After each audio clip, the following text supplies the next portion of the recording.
오늘은 5월의 세 번째 주일입니다. 지난 한 주간 하나님의 뜻대로 살아오지 못한 우리의 삶을 주 앞에서 회개하고 하나님의 은혜를 구하며 살아계신 하나님 앞에 예배 드리며 나아가겠습니다. 우리 함께 기도합시다. 허물의 사함을 받고 자신의 죄가 가려진 자는 복이 있도다. 마음에 간사함이 없고 여호와께 정죄를 당하지 아니하는 자는 복이 있도다. 너희 의인들아, 여호와를 기뻐하며 즐거워할지어다. 마음이 정직한 너희들아, 다 즐거이 외칠지어다. 아멘. 사랑과 은혜가 충만하신 하나님 아버지, 복된 주일 아침 우리에게 복을 주시려 불러주시고 하나님 앞에서 예배하게 하시니 감사합니다. 우리의 허물은 모두 십자가 앞에서 사함을 얻게 하여 주시고 정결하게 주님 앞에 나와 예배드리게 하여 주시옵소서. 오늘도 말씀하시는 하나님 앞에서 말씀을 통해 깨닫게 하시고 회복되어지는 놀라운 은혜를 허락해 주시옵소서. 감사와 찬양을 올려드리오니 기쁘게 받아주시고 충만한 은혜와 사랑을 더하여 주시옵소서. 감사드리며 예수 그리스도의 이름으로 기도 올리옵나이다. 아멘.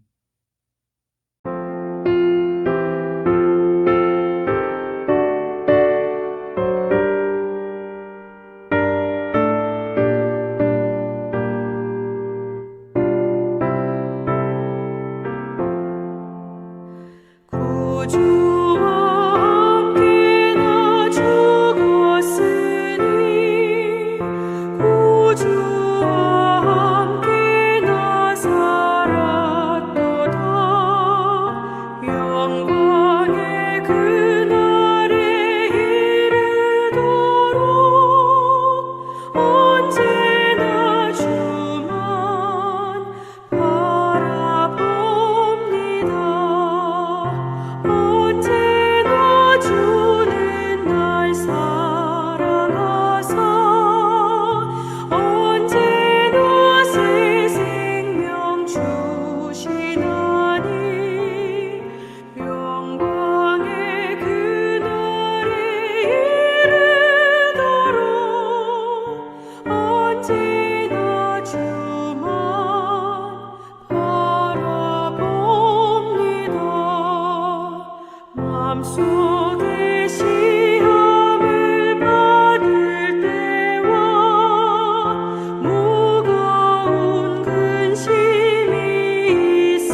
주 예수 넓은 품에 나 편히 안겨서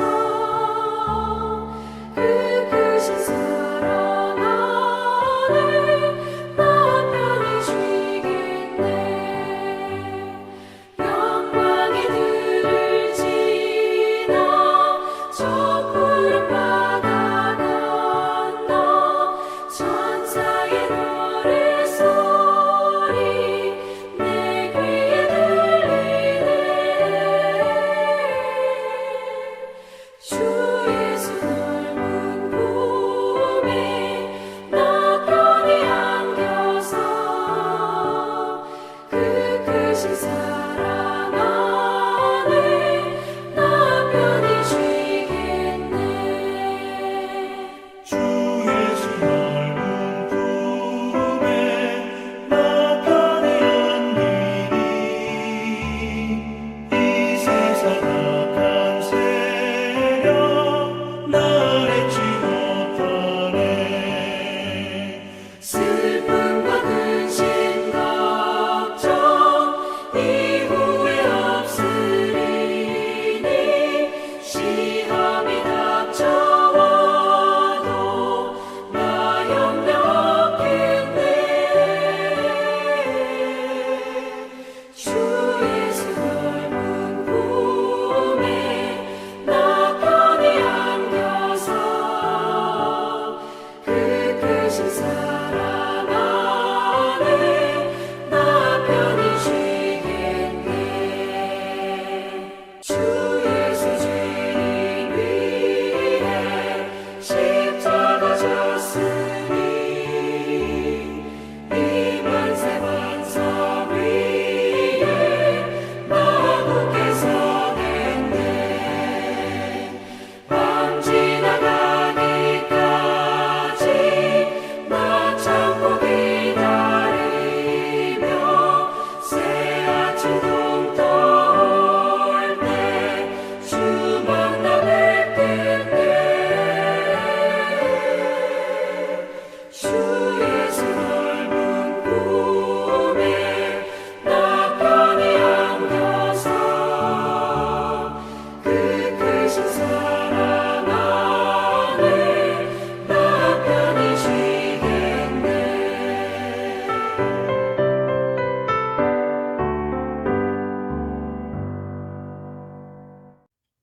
우리 다 함께 사도신경으로 우리 신앙을 고백드리겠습니다.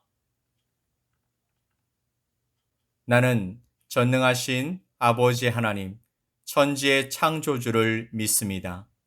나는 그의 유일하신 아들, 우리 주 예수 그리스도를 믿습니다. 그는 성령으로 잉태되어 동정녀 마리아에게서 나시고 본디오 빌라도에게 고난을 받아 십자가에 못 박혀 죽으시고 장사된 지 사흘 만에 죽은 자 가운데서 다시 살아나셨으며 하늘에 오르시어 전능하신 아버지 하나님 우편에 앉아 계시다가 거기로부터 살아있는 자와 죽은 자를 심판하러 오십니다. 나는 성령을 믿으며 거룩한 공교회와 성도의 교제와 죄를 용서받는 것과 몸의 부활과 영생을 믿습니다. 아멘.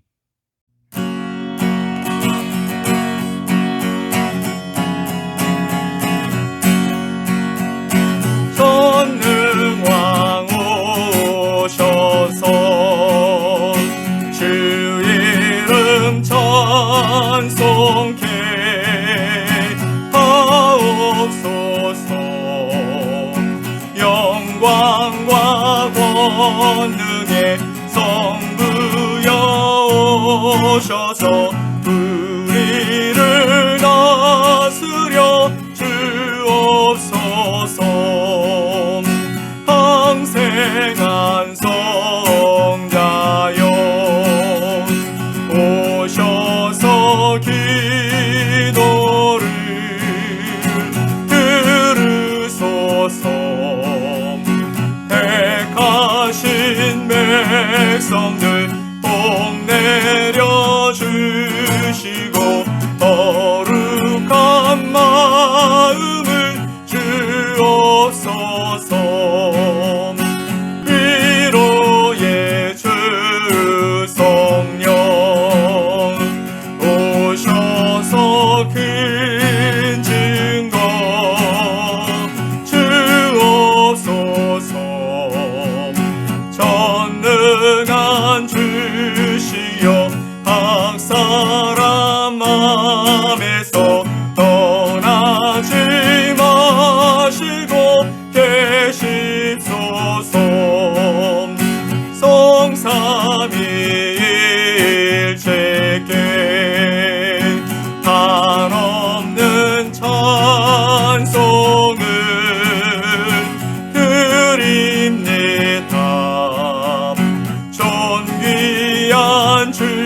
광증 배웠고 영원히 모시게 하옵소서.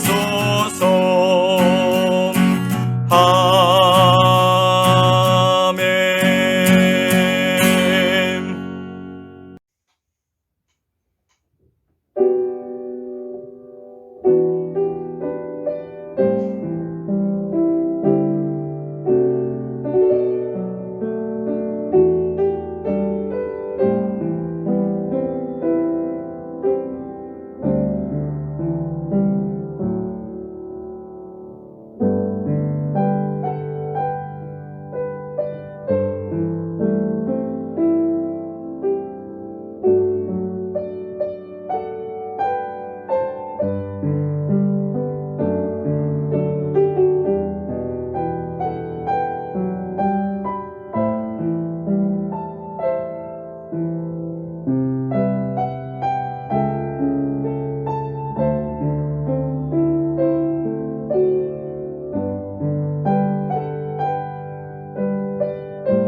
오늘 함께 보실 하나님의 말씀은 고린도전서 1장 10절로 17절 말씀입니다. 고린도전서 1장 10절로 17절 말씀을 우리 함께 보겠습니다.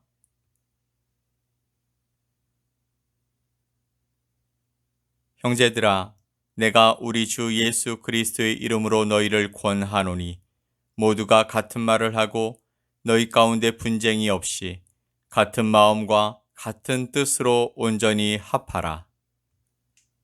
내 형제들아, 클로에의 집 편으로 너희에 대한 말이 내게 들리니 곧 너희 가운데 분쟁이 있다는 것이라. 내가 이것을 말하거니와 너희가 각각 이르되 나는 바울에게, 나는 아볼로에게, 나는 게바에게, 나는 그리스도에게 속한 자라 한다는 것이니 그리스도께서 어찌 나뉘었느냐? 바울이 너희를 위하여 십자가에 못 박혔으며 바울의 이름으로 너희가 세례를 받았느냐? 나는 그리스보와 가이오 외에는 너희 중 아무에게도 내가 세례를 베풀지 아니한 것을 감사하노니 이는 아무도 나의 이름으로 세례를 받았다 말하지 못하게 하려 함이라. 내가 또한 스데바나 집 사람에게 세례를 베풀었고 그 외에는 다른 누구에게 세례를 베풀었는지 알지 못하노라. 그리스도께서 나를 보내심은 세례를 베풀게 하려 하심이 아니요 오직 복음을 전하게 하려 하심이로되 말의 지혜로 하지 아니함은 그리스도의 십자가가 헛되지 않게 하려 함이라. 아멘. 교회는 하나님의 특별한 부름을 받아 이 땅에 세워진 하나님의 교회이지만 또 한편으론 사람들이 함께하는 공동체이기도 합니다. 그래서 이 땅의 교회는 모두 다 문제가 있습니다. 문제가 없는 교회를 생각하는 것은 마치 천국을 꿈꾸는 것과 같은 것입니다. 마태복음 13장 26절로 27절 말씀을 보면 싹이 나고 결실할 때에 가라지도 보이거늘 집 주인의 종들이 와서 말하되 주여 밭에 좋은 씨를 뿌리지 아니하였나이까? 그런데 가라지가 어디서 생겼나이까? 예수님의 말씀처럼 지상교회는 알곡과 가라지가 함께 자라기 때문에 추수할 때까지 그 혼란은 이루 말할 수 없는 것입니다. 오늘 우리가 살피는 고린도 교회의 모습은 교회에서 일어날 수 있는 문제들이 구체적으로 어떤 것들이 있는지 살펴보게 되는 것이며 우리들 가운데도 일어날 수 있는 문제들이 어떤 것들인지 가늠하게 될 중요한 모델이 되는 것입니다. 고린도 교회를 향해서 많은 사람들이 문제 종합 세트라고 말합니다만 그렇게 문제가 많은 그 교회도 여전히 하나님의 교회입니다. 하나님께 부름받은 자들이 모인 교회이지만 완전하지는 않다라는 것이죠. 그래서 자주 사람들에게 상처 주고 상처받고 실망하게 되는 것입니다. 왜냐하면 불완전한 내가 있는 교회이기 때문이죠. 오늘 본문의 말씀을 통해서 우리들의 문제도 바라볼 수 있게 되기를 간절히 소망합니다. 자, 그렇다면 그들의 문제가 무엇일까요? 첫 번째로 그들은 서로 분쟁이 있다라는 것입니다. 11절 말씀을 보면 내 형제들아 글로에의 집 편으로 너희에 대한 말이 내게 들리니 곧 너희 가운데 분쟁이 있다는 것이라. 바울이 가장 먼저 언급하고 있는 것이 바로 교회 내의 분쟁이었습니다. 그것은 바울이 가장 심각하게 여기는 문제라는 것을 우회적으로 알 수 있게 만드는 것입니다. 이렇게 분쟁이 있다라는 것은 무엇을 의미하는 것일까요? 바로 교회 내에 파벌이 형성되어 있다라는 것입니다.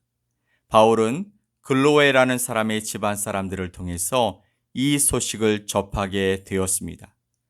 글로에가 성도였는지는 알 수 없지만 그 집에 속한 사람들 중 일부는 복음을 듣고 예수님을 믿기 시작한 신자였습니다. 그들을 통해서 들려지는 고린도 교회의 가장 심각한 문제는 바로 그들이 다투고 있다라는 것입니다. 다시 말하면 교회가 이 문제로 인해서 나눠질 위기에 처해 있다라는 말입니다. 그러면 분쟁의 다툼의 내용이 무엇입니까? 12절 말씀을 보면 내가 이것을 말하거니와 너희가 각각 이르되 나는 바울에게, 나는 아볼로에게, 나는 게바에게, 나는 그리스도에게 속한 자라 한다는 것이니. 아멘. 예수님의 제자 중 세베대의 아들들을 데리고 그의 어머니가 와서 예수님께 청탁을 하지 않습니까? 주님의 나라가 세워질 때 우리 아들들이 예수님의 좌우편에 서게 해달라는 것이었습니다. 그런데 그런 이야기가 비밀로 남았겠습니까? 그럴 리가 없겠죠. 다른 제자들이 이런 내용을 알게 되면서 분해서 서로 씩씩거리고 나중에는 사이가 서먹해졌을 것입니다. 마태복음 20장 24절에 열 제자가 듣고 그 두 형제에 대하여 분이 여기거늘 이라고 말하고 있습니다. 예수님의 제자들 역시 예수님의 좌우편을 염두에 두고 예수님을 따르고 있었다라는 것을 알 수 있게 되는 것입니다. 누가복음 22장 24절 말씀에 또 그들 사이에 그중 누가 크냐 하는 다툼이 난지라.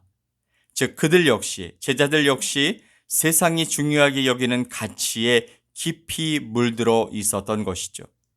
자신의 이름을 드러내고 싶어 높은 자리, 강력한 권력을 갖고자 소망하는 세상의 가치에 그들조차 빠져 있었던 것입니다.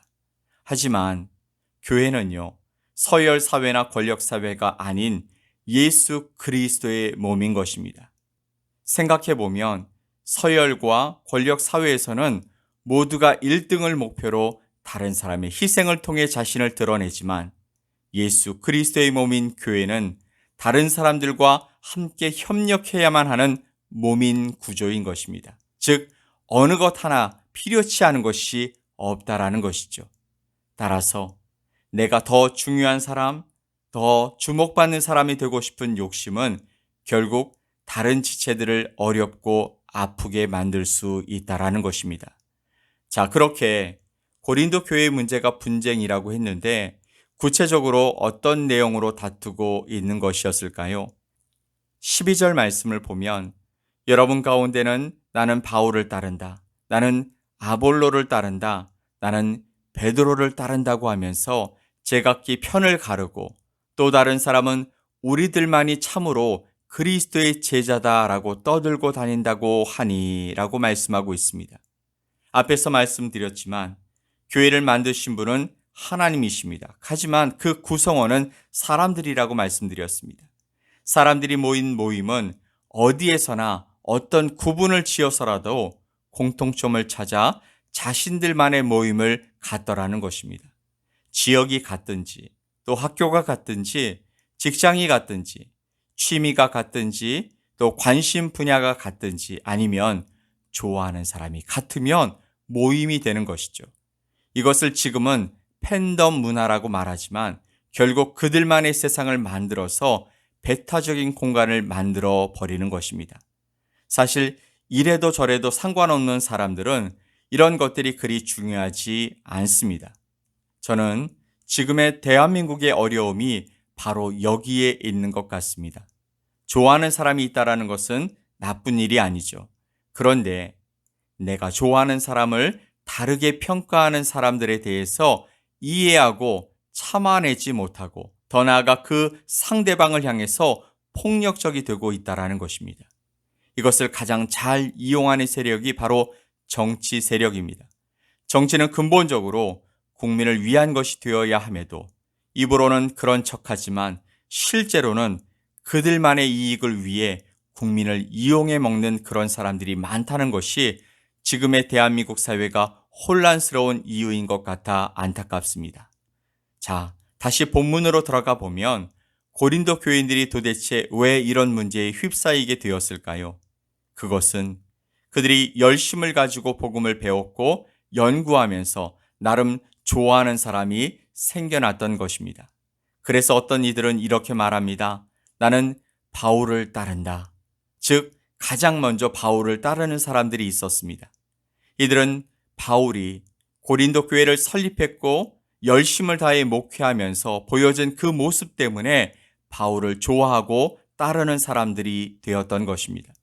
바울은 유대인이었지만 이방인의 선교사로 고린도 교회를 섬기면서 복음을 전하는 모습에 사람들이 그를 좋아하며 따르게 되었던 것이죠. 바울은 자신이 말을 잘하거나 어떤 강력한 리더십이 있다고 말하지 않지만 그럼에도 불구하고 그는 예수님을 전하는 열정의 사람이었습니다. 이것이 그를 따르는 사람들이 생기게 한 것으로 보여집니다. 자, 두 번째로는 베드로를 따르는 사람들이 있었습니다. 베드로는요, 예수님의 제자들 가운데 가장 영향력 있는 제자였습니다. 예수님과 함께 했던 시절에 그는 예수님의 사랑받는 제자로 그리고 그의 신앙 고백을 통해 교회를 세우시겠다라는 예수님의 말씀에 또 모든 중요한 일에 항상 따로 부름을 받아서 예수님 가장 가까운 곳에서 함께 했던 제자였기에 많은 유대인들이 그를 좋아했습니다. 그러다 보니 바울과 대조되는 사람이 바로 베드로였던 것이죠. 특별히 바울의 사도권에 관해서 흠집을 내는 사람들로 말미암아 분쟁이 생기게 되었던 것입니다. 사도란 본래 예수님께서 직접 뽑으신 12명을 가리키는 것인데 바울은 자신을 스스로 사도라고 말하고 있기 때문에 그것이 문제가 되었던 것입니다. 그런데 우리는 정작 베드로가 고린도에 방문한 기록을 찾아볼 수가 없습니다. 그런데 어떻게 고린도 교회에 베드로를 따르는 무리들이 생겨나게 된 것일까요? 아마도 일부의 사람들이 예루살렘에 내려갔다가 베드로의 설교를 들었을 가능성이 있습니다. 그런데 이런 사람은 일부에 불과했을 것이고요. 아마도 대부분의 사람들은 베드로가 예수님의 수제자이고 예수님이 아끼는 제자였고 그에게 사명을 주셨고 예수님이 승천하신 후 성령님의 임재의 역사 이후에 초대교회를 이끈 지도자였다라는 그 소문을 통해서 그를 따르게 되었을 가능성이 아주 큽니다. 사실 이것은 옳은 일은 아니죠. 왜냐하면 자신이 경험한 것이 아니고요. 자신이 애쓰고 고민해서 나온 것이 아닌 것을 추정하고 따르는 것은 따르는 그 사람에 의해서 그의 신앙이 좌지우지될 가능성이 많기 때문인 것입니다. 실제로 많은 성도들이 유명한 목사님을 따르다가 그 목사님이 몰락하자 교회를 떠난 분들이 많다라는 것입니다. 자, 세 번째로는요, 아볼로를 따르는 사람들입니다. 아볼로는 어떤 사람일까요? 그는 고린도 교회와 어떤 관계 안에 있는 사람일까요? 그는 사도행전을 통해 보면 알렉산드리아 출신으로 고린도에서 활발히 복음을 전하며 사역한 사람이었습니다. 사도행전 18장 24절 말씀을 보면 알렉산드리아에서 난 아볼로라 하는 유대인이 에베소에 이르니 이 사람은 언변이 좋고 성경에 능통한 자라. 아멘. 또한 사도행전 19장 1절 말씀을 보면 아볼로가 고린도에 있을 때에 바울이 윗지방으로 다녀 에베소에 와서 어떤 제자들을 만나라고 말씀하고 있습니다. 아볼로는 탁월한 언변과 성경에 능통한 사람이었습니다. 그래서 바울의 부탁으로 고린도에서 복음을 전하며 교회를 세워가는 데 함께 했던 사람이었습니다. 그는 예수님에 관한 도를 배워서 잘 알고 있었기 때문에 예수님에 관한 일들을 말하고 자세히 가르쳤습니다. 그러니 사람들이 아볼로를 좋아하는 것은 어쩌면 당연해 보이는 것이죠. 마지막으로 그리스도를 따르는 사람들이 있습니다. 이 사람들이야말로 가장 바람직한 모습을 가진 것처럼 보여집니다. 그러나 이들 역시 문제가 있었습니다. 이들은요, 그리스도의 부활의 모습을 본 사람들이란 우월감을 가지고 신앙생활을 했던 사람들입니다. 생각해보면 예수님을 본 사람과 보지 못한 사람들이 만나서 예수님의 이야기를 나누면 누구의 말이 더 힘이 있겠습니까? 당연히 예수님을 만나본 사람들이 말이겠죠. 이들은 모든 일에 예수님과의 특별한 관계를 앞세우고 자랑했을 것입니다. 그러니 무슨 문제만 생기면 너희가 예수님을 봤냐라고 큰 소리치는 장면이 눈에 선하게 보이는 듯 합니다. 따라서 이들 역시 건강한 교회를 세워가는데 그렇게 도움이 되지 않았을 것입니다. 자, 그렇다면 이런 분쟁과 분당이 왜 생겨나게 된 것일까요? 그것은 바로 쓸데없는 우월의식을 가지고 더 높아지고 더 큰 소리를 내고자 하는 욕심 때문이었습니다. 나는 누구를 따른다라는 그 소속을 드러내면서 그것이 다른 사람과 다른 우월의식으로 나타나면서 다툼과 분열이 생기게 된 것입니다. 그러므로 이런 배경을 통해서 자신을 드러내는 악한 마음, 욕심을 우리는 경계해야 할 줄 믿습니다. 자, 그렇다면 우리 주님은 우리의 무엇을 중요하게 보실까요? 우리 주님은 우리가 어느 교회를 다녔고 또 성경 공부는 어디까지 하다 왔고 선교 여행은 얼마나 다녔는지를 보시지 않습니다. 즉 궁금해하시지 않는다라는 것이죠. 다만 우리에게 주신 달란트를 가지고 얼마나 충성했는지, 얼마나 예수님이 원하시는 삶을 살아가려고 애썼는지, 또 자기를 부인하고 십자가를 붙들고 섬김과 사랑의 삶을 살아왔는지를 보기 원하시는 것입니다. 그러면 이런 고린도 교회를 향해서 바울이 뭐라고 답하고 있을까요? 13절 말씀을 보면 그리스도께서 어찌 나뉘었느냐? 바울이 너희를 위하여 십자가에 못 박혔으며 바울의 이름으로 너희가 세례를 받았느냐? 첫 번째로 바울은 이렇게 말하고 있는 것입니다. 그리스도께서 어찌 나뉘었느냐? 교회는 그리스도를 머리로 하는 몸입니다. 한 몸에서 떨어져 나간 지체는 더 이상 같은 지체가 아니죠. 따라서 그리스도의 몸은 나뉘어질 수 없습니다. 다시 말해서 그리스도는 한 분이시고 예수님이 이 땅에 세우신 교회도 하나입니다. 그러므로 교회는 나뉘어져서는 안 된다라는 것이죠. 자, 두 번째로 바울이 이렇게 말하고 있습니다. 바울이 너희를 위하여 십자가에 못 박혔느냐 하는 것이죠. 이것은요, 베드로나 아볼로에게도 해당되어지는 말입니다. 즉 아무도 그렇게 하지 않았지만 예수님만이 그렇게 하셨다라는 것을 강조하고 있는 것입니다. 그렇습니다. 예수님 한 분만이 우리를 위해서 십자가를 지시고 우리의 죄를 용서하시기 위해 죽으신 것입니다. 바울이든 베드로든 아볼로든 이들이 십자가를 진다고 해서 세상 사람들의 죄를 사할 수는 없는 것이기 때문입니다. 자, 세 번째로 바울이 이렇게 말합니다. 바울의 이름으로 너희가 세례를 받았느냐? 마찬가지로 베드로의 이름으로 아볼로의 이름으로 어느 누구도 세례를 받은 적이 없습니다. 세례는 누구의 이름으로 받는 것입니까? 마태복음 28장 19절 말씀에서 아버지와 아들과 성령의 이름으로 세례를 주라고 말씀하셨습니다. 즉 성부와 성자와 성령의 이름으로 세례를 받는 것이죠. 그렇게 바울은요, 분파로 다툼을 일으키는 고린도 교회를 향해서 강력하면서도 애정 가득한 말로 권면하고 있는 것입니다. 10절 말씀에 모두가 같은 말을 하고 너희 가운데 분쟁이 없이 같은 마음과 같은 뜻으로 온전히 합하라. 아멘. 즉 분쟁이 없이 한 마음으로 온전히 연합하라고 권면해 주고 있는 것입니다.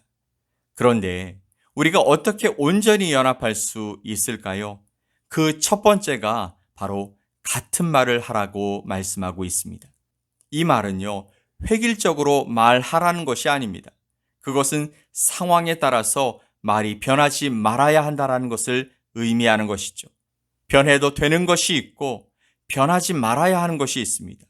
우리는 성경의 일관된 분명한 원리를 알고 그것을 아는 것으로 그치지 말고 그렇게 살아갈 때 바로 연합할 수 있게 되는 것이죠. 두 번째로는 같은 마음을 가지라는 것입니다. 왜 같은 마음을 가지라고 말씀하고 있는 것일까요? 그것은요, 나뉘어진 마음으로는 연합할 수 없기 때문입니다. 온전히 합하다라는 이 원어적 의미를 살펴보면요, 어떤 것을 올바른 상태로 회복시킨다라는 의미인데 그물을 수선하거나 신앙의 부족함을 채운다라는 정신적인 의미로도 사용되고 있습니다. 즉, 이 말은요, 고린도 교인들이 하나의 온전한 통일된 몸을 이루라는 의미로 사용되었습니다. 즉, 바울은 고린도 교인들이 마음과 뜻을 하나로 연합함으로써 그리스도 안에서 믿음과 사랑으로 이루기를 권하고 있는 것입니다. 자, 세 번째는 같은 뜻을 가지라고 말씀하고 있습니다. 감정은 쉽게 변하죠. 하지만 의지는 그것보다 강력합니다. 사랑하는 성도 여러분, 고린도 교회의 다툼의 이유는 바로 세상의 정신에 있습니다.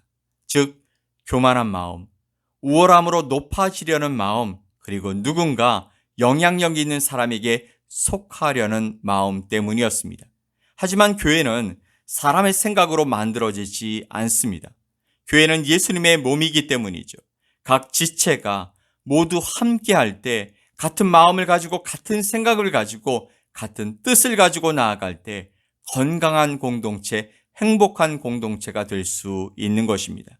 그러므로 우리의 자랑이 우리가 가진 것이 되지 말고 우리를 위해 자신을 내어주신 그 사랑, 그 십자가의 길을 간절히 소망합니다. 그 소망으로 강력한 연합을 이루어서 주님이 원하시는 참된 교회를 이루는 저와 여러분 모두가 되시길 예수 그리스도의 이름으로 간절히 축복합니다. 아멘. 우리 함께 기도합시다.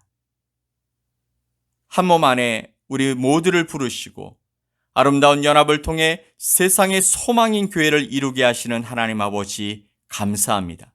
오늘 주신 말씀을 통해 우리 자신을 돌아보게 하옵소서. 내 자랑이 예수님 외에 다른 무엇이 되고 앞서지 않게 하여 주시옵소서. 같은 말, 같은 마음, 같은 뜻을 가지고 우리 모두 아름다운 교회 공동체를 이루며 살아가게 하여 주시옵소서.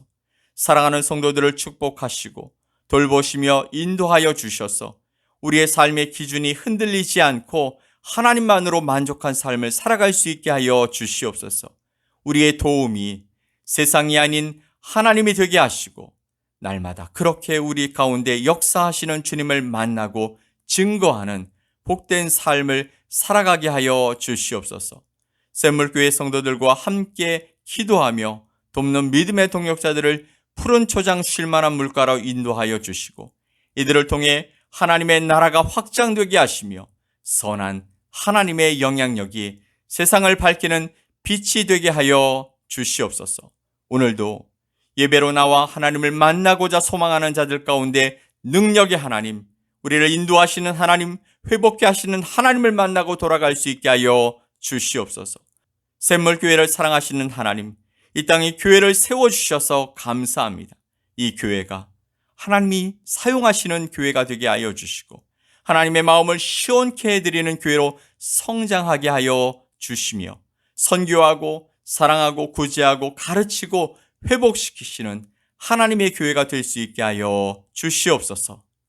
이제는 우리 구주 예수님의 크신 은혜와 하나님 아버지의 측량할 수 없는 사랑하심과 성령님의 놀라우신 역사가 예배에 참여한 주님의 자녀들 머리 위에 그리고 우리의 조국 대한민국과 필리핀 땅 위에 샘물교회와 또 성도들과 믿음의 동역자들 위에 이제로부터 영원토록 함께 있을지어다.